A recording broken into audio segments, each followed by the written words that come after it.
I'm LaBruna reporting from Washington, D.C. for Rep News. And the question I'm asking people today is there bias in the media?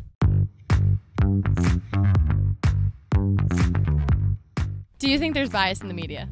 I think for the most part, our media tries to be objective, but of course there has to be some bias because there's bias in all of us. No matter where you go, you're going to see something that has information left out of it, and it's not like the complete story that you're always going to hear. Well, obviously, I think we learned last year that there's like a difference in like racial reporting and things like that. It depends what you're watching, I think.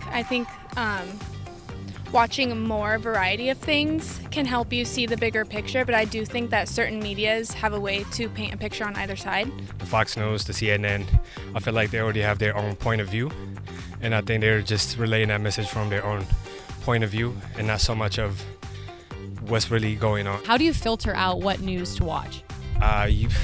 That's hard. You can't, because you can only watch what's being put out there.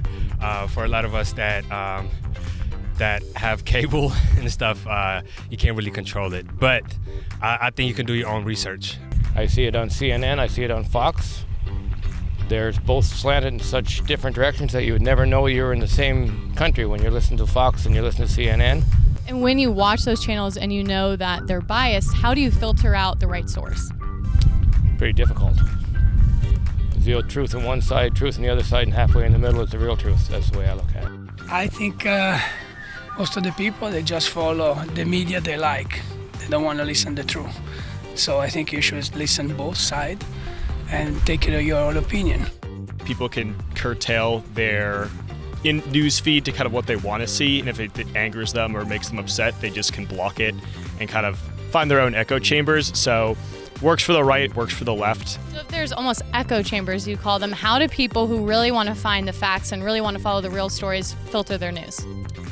Subscribe to sources that are so that you wouldn't necessarily agree with originally. I look at a spectrum, so if I'm interested in a news story, I'll look liberal, what I consider centrist, conservative, try and see what the full story is, so not to be swayed by anyone's individual opinion.